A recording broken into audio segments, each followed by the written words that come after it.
Hi, everybody. This is Elenbaas from Nightlight Astrology. It's Wednesday, February 13th today, and I'm doing another episode of Planets in Profile. So this is Venus in Capricorn. Let's go ahead and take a look. So the point of this series is to give a quick profile or understanding of Venus and Mars. Right now, I'm just focusing on Venus and Mars anyway, through the signs. So this episode, we're looking at Venus and Capricorn. Now, in every video, the point of the video is to give you some of the simplest and most helpful ways of understanding a planet when it is in any of the 12 signs in particular. And this should give you some basic ways of interpreting the placement in both a psychological, archetypal sense, and also more specifically within the context of a chart. Now, with Venus in Capricorn, we're talking about a place where Venus is not essentially dignified or debilitated. It means she's not in her own home, she's not in her own exaltation, she's not in exile or detriment, she's not in fall or depression. So if you don't know the language of ancient dignities, it's really interesting and worth looking into. At some point, I hope to do a series on the dignities as well. But for now, all you really need to know is that when a planet is not in its own essential dignity, it relies very heavily upon the host. So which planet is the host of Capricorn? Saturn. Saturn rules both Aquarius and Capricorn, but Capricorn in particular is the feminine domicile of Saturn, the feminine home of Saturn. Masculine home is Aquarius. Every planet has both the feminine and masculine rulership. You could think of them as yin or yang, yin or yang. So when you have Venus in Capricorn, first of all, it's the goddess hanging out in the feminine tropical earth sign of Saturn. So she's in a feminine place, an earthy place, a tropical place, and the home of Saturn. Let's take a look at what each of those means. Well, first of all, as a feminine earth sign, this is a place where Venus, the goddess, is going to do very well. That kind of feminine yin component of Capricorn is comfortable for Venus.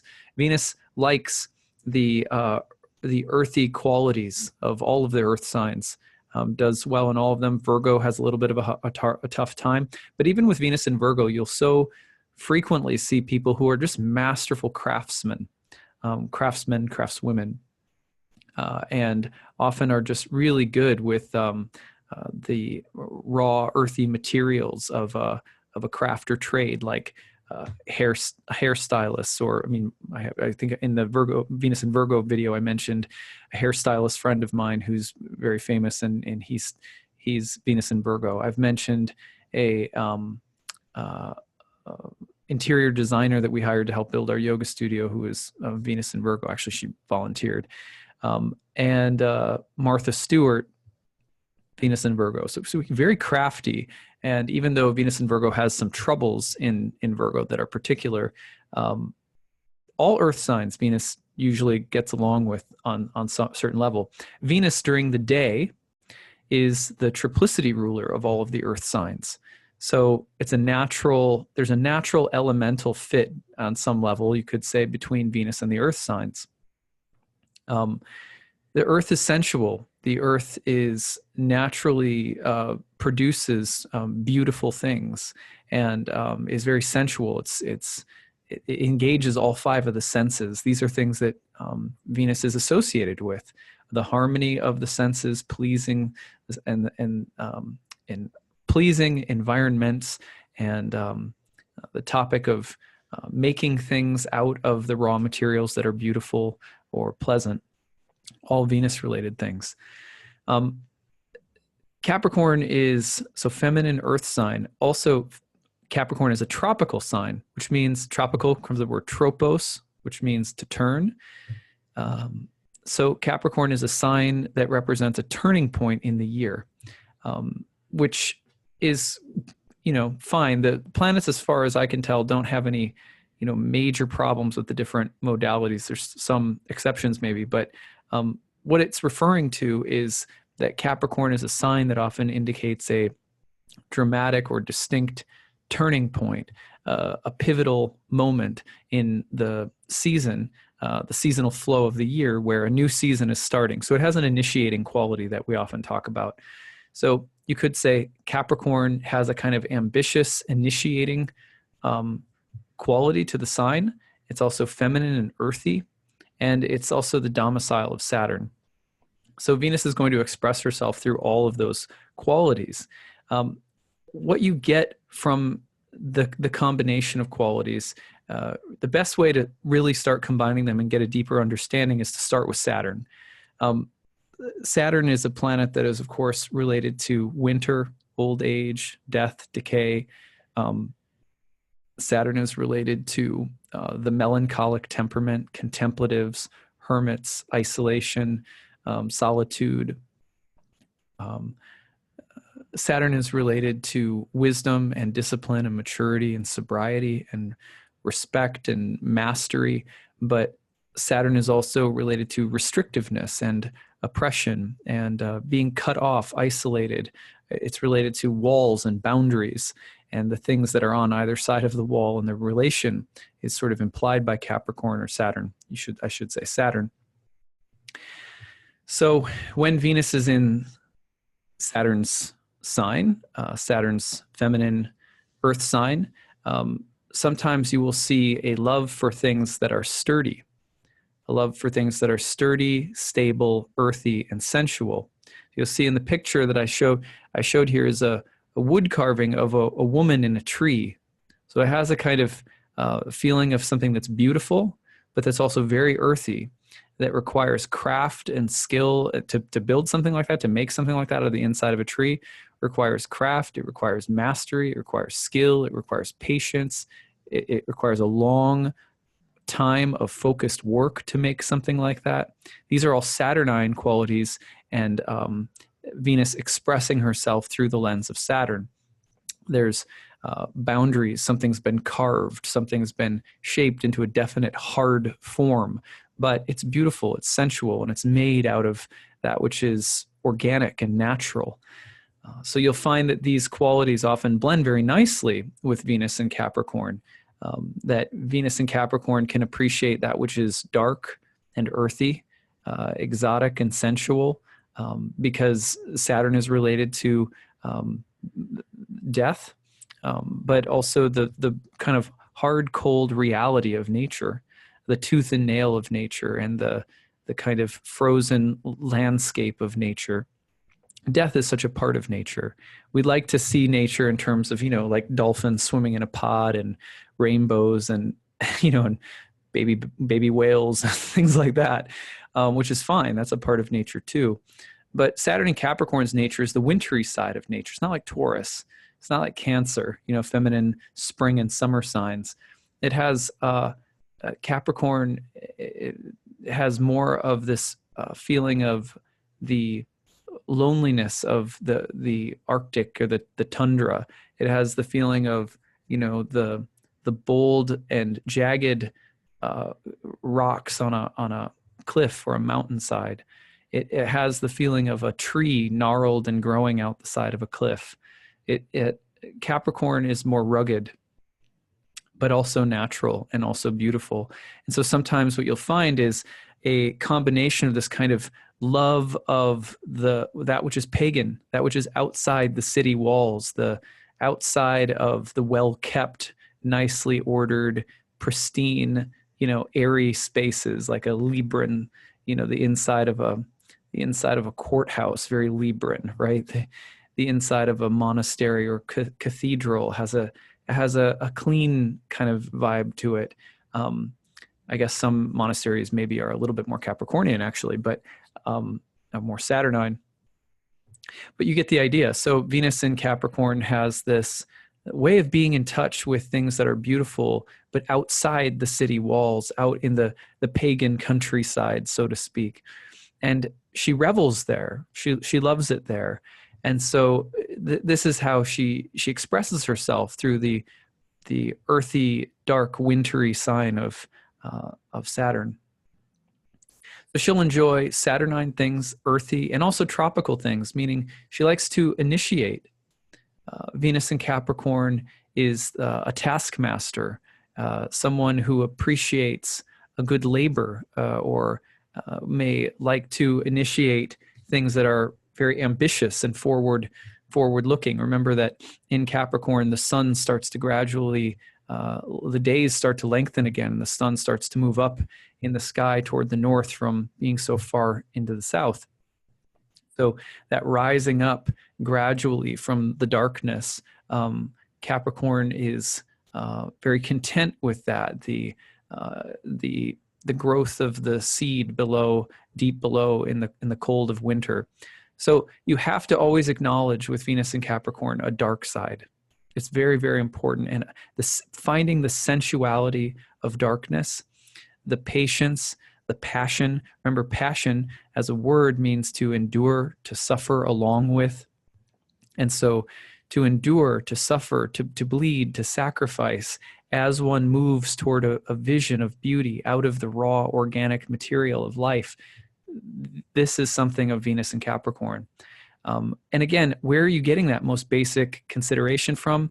Reading Venus in terms of Saturn, reading Venus as expressing herself through the world, the earth feminine world of Saturn.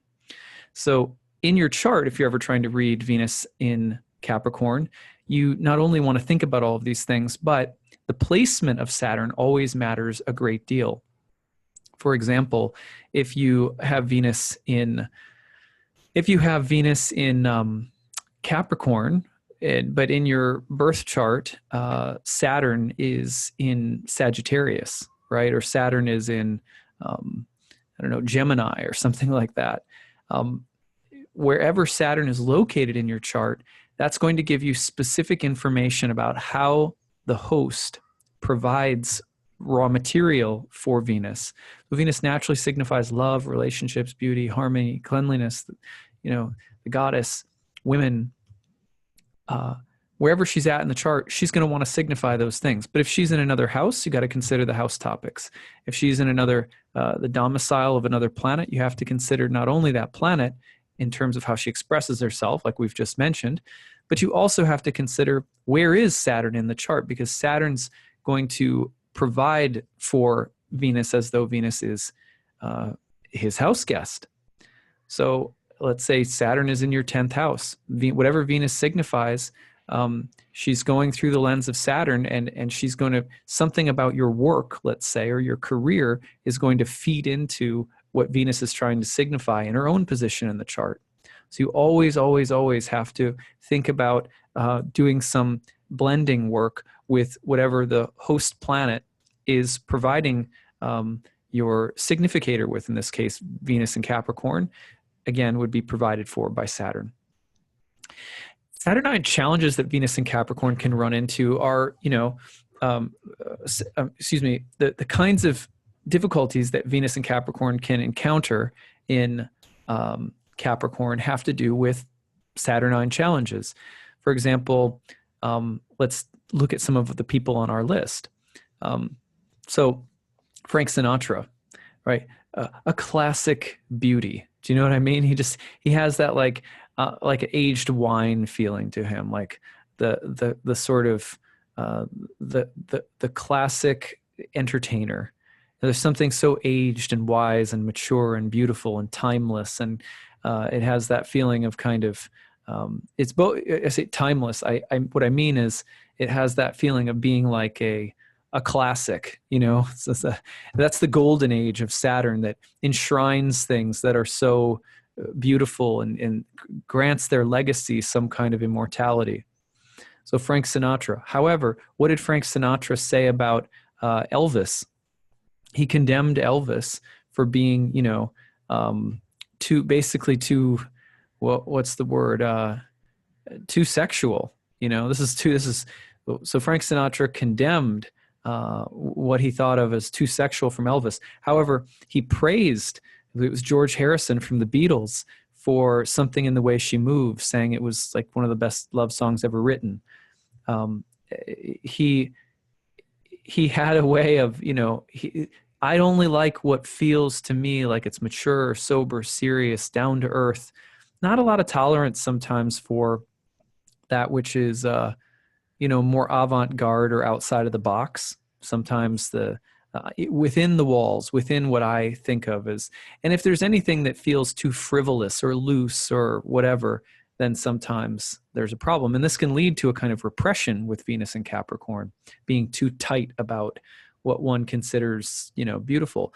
On the other hand, you have people like Bjork, who is like the definition of like a pagan wilderness, sort of pagan wilderness musical goddess. Is so dark, but so etheric. And that's a Venus in Capricorn as well. But you also have the potential for some degree of obsessiveness with darkness. For example, David Lynch, who I'm not suggesting this is bad. David Lynch is definitely, like, all of his artwork is really dark. David Lynch, who did Twin Peaks, if you don't know, he's done a lot of things, but Lost Highway, for example. David Lynch has a real kind of morbid, dark imagination, and that's what he's known for. But sometimes it can kind of stay in that dark, this is sort of dark, barren, treed wilderness vision of beauty, and the kind of otherworldly, the sort of. Never forget that Capricorn, by the way, is an enigmatical sort of mythic sign, and that the constellation image is that of a mythical creature, a sea goat. There's something about these Venus and Capricorn individuals like Bjork and David Lynch, for example, where it's actually like way off the map. It has this feeling of being the need to be defiant. Like, remember the wall, the idea of Saturn and walls. Either you're inside the wall, timeless beauty, Frank Sinatra, or you're like, I'm out in the wild wilderness on the other side of the wall. And it can kind of go between those extremes. You could get stuck in the pagan dark wilderness landscape, exotic, dark, alien, other, beautiful, rich, mysterious Capricorn. Or on the other side, you can come into like the classic. How about James Dean? Another classic beauty. Of course, James Dean's sexuality was definitely more on the outsider status. Walt Disney, right? A perfect little kingdom of happy, beautiful, traditional, sort of a legacy, but it was also very, for his day, it was very imaginative and otherworldly. So Capricorn has this weird duality where it can be like what's inside the wall or what's outside the wall. And sometimes the two, they meet in weird ways. RuPaul is another great example of Venus and Capricorn, where there's this sense of going, again, with sexuality, going out into this sort of pagan landscape. Pagan just means countryside, by the way. So all I mean by that is going outside the sort of enclosure of, the city or the status quo, you might say. Is an interesting relationship back and forth between the two, though, because often the Venus and Capricorn people want to be known and they want to have a legacy for being dark or for being outside the status quo. There's still a real kind of, think of the ambitiousness that's there in that Saturn ruled sign. And also Dostoevsky, who was, dark, I think he was Russian, if I remember correctly, Russian novelist. I had to read Crime and Punishment in one of my grad degrees, and I think we read The Brothers Karamazov. But at any rate, heavy stuff, and often themes of isolation, alienation, loneliness, murder. But he managed to draw out this kind of existential beauty in the midst of it. Britney Spears is an example of the cookie cutter. I'm going to do Disney Club. I'm going to do fashion shows as a kid. I'm going to, mom really put her in and up to all of this stuff. But as an adult, of course, she then struggled to I got to break out of all of this. I've got to, I really need to get outside of the box of these, this kind of enclosure of being like the perfectly traditional, blonde-haired, blue-eyed, singing, dancing, successful young girl thing.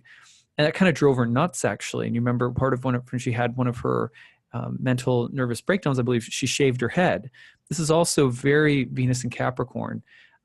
Steve Jobs, he wanted it's very similar to Walt Disney kind of character, where there's this desire for something fantastic and amazing and sort of outside the box, but also the desire to keep it in, close it off, define your legacy, and make sure it's like rock solid, right? So, if you have Apple products, there's this weird way in which it's like a little isolated world.